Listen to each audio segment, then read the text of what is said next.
Hello, hello. Hi, my name is Geneva. I am the Angelic Rainbow Oracle.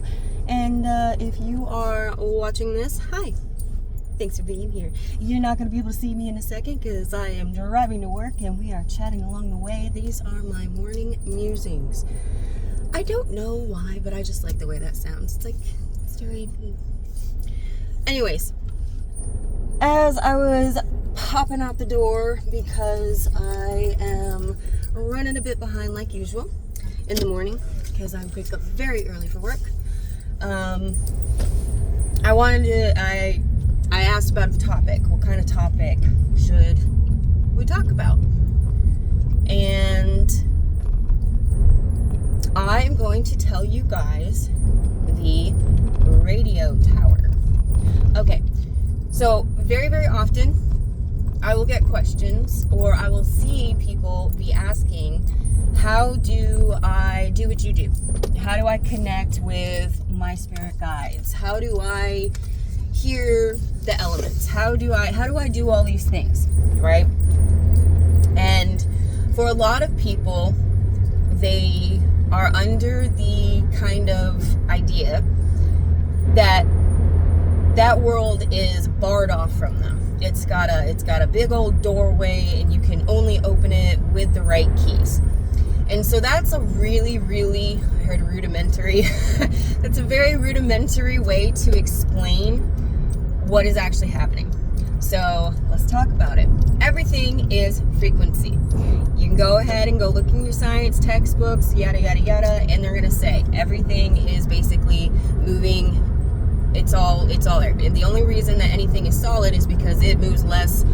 Its molecules or whatever move slower, and that's it. That's the only reason it's a physical thing, right? So what that means is that we actually are just existing within layers of frequency. That's it. And that is true for all aspects of everything, all dimensions. And the easiest way to explain it is how I see things. When visions come to me or when your guides come to me or whatever it is, I see like a painting beneath a painting. So I see the world, right here as it is. But then it's like there's an additional layer behind it, and then I can see both of them at the same time. What is happening when I'm doing that is I have raised my frequency to a point where I can now observe something that was already there. It was there, but it was unseen because I did not have the frequency to be able to see it. I hope that makes sense.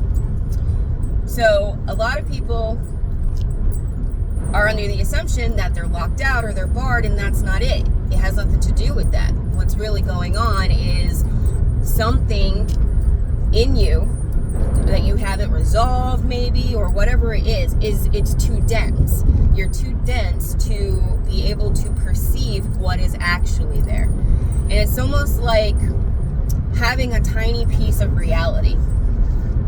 I hope that makes sense. It's like if this is just one facet of reality, then you are missing all of the other sides. You're missing all the other sides. So if it's a gem, you're only seeing one side and there's all these different ones.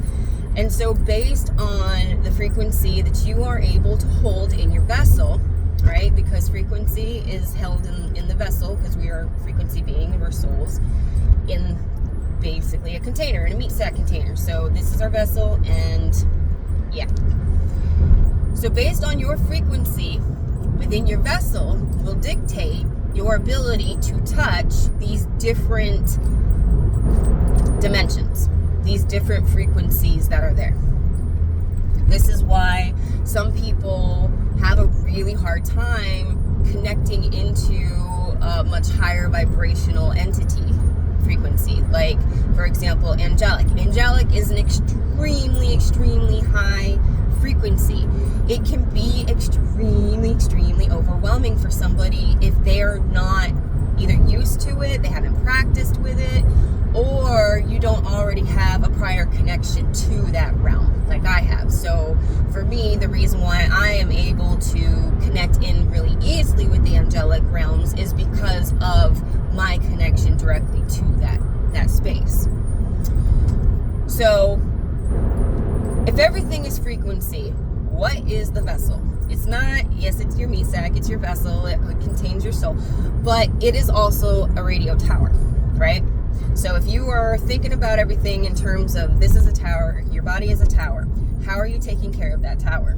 So if you have a cell phone tower and all of a sudden it gets crashed into, or it's been left in disrepair, nobody's been taking care of it, it's not going to be able to hold the strongest frequency, right? It's going to not be able to hold that.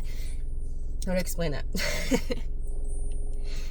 If the core of the tower is damaged, if you've been neglecting your body, if you are not eating wholesome foods that are good and nourishing for you, if you are ignoring that you need rest and pushing through it, if you are not being nice to your vessel, basically, if you're not taking care of your body, you're allowing your tower, your ability to perceive that signal from your spirit guides and those higher frequency beings, entities, angels, things like that, you're making it really difficult on yourself to be able to basically be able to see them, to be able to feel them or hear them, because your vessel cannot hold the right frequency to be able to perceive them. So for a lot of people, the journey will begin with an idea. I want to do better, or I want to be better, or I'm on my spiritual pathway. I don't like who and what I am right now. It's not really me, right? And so for a lot of people, it starts with the idea. But it's kind of like, if you don't take care of your body at the beginning, and start to put into place those practices which are good for your vessel, like drinking water, taking walks, not eating a whole bunch of processed foods, kind of maybe limiting some of your heavier meats, stuff like that. Really, and it's not for, you to be skinny. That has nothing to do with it. It's for your vessel to be healthy enough to be able to hold enough light to be able to perceive of these frequencies that are trying to contact you. So let's just go ahead and make it clear. Your guides never leave you. Your angels never leave you. What ends up happening in those spots where you're not sensing them is because you yourself have lowered to a point where you can no longer connect. They're waiting. They're like literally right there. But you just can't perceive them. And that's how they kind of tell me with the radio tower, that it's like a frequency, right? And so if your tower is in disrepair and it's leaning this way, but the major best signal is straight up, but you're leaning over here, you're going to get a signal, but it's not going to be this one. It's not going to be the purest one for you, the one that allows you to do mediumship and stuff, right? And so for a lot of people, you'll ask, where do I start with that, right? Where do I start? Well, you start with the idea that I really want to shift. And then if your physical vessel is not matching that, you start to align that. Little micro shifts, drinking your water, taking a small walk, being mindful. Are you tired? Take a nap. Are you hungry? Eat something. Intuitively letting your body guide you is the best way to make sure that you are remaining in the alignment that you're seeking. And that's really it. So that's how my guides kind of explained it to me when I first started out. I've actually lost 168 pounds. And I've maintained that loss for over 5 years now. But at the very beginning of my journey, even though I was having, I was having spiritual experiences mentally, because my body was not healthy, and it wasn't. My body wasn't healthy. I was not able to embody like what I can now. And so, yeah, everybody's like, how do I do that? start by taking care of yourself. That's it. That's how you start. So I hope that helps you guys. I'll probably touch on the subject again later. I'm a little rambly in the morning, so if it doesn't all make sense, let it go. It's very early. Let it go. I'm just kidding. All right, have a good day, guys. Bye.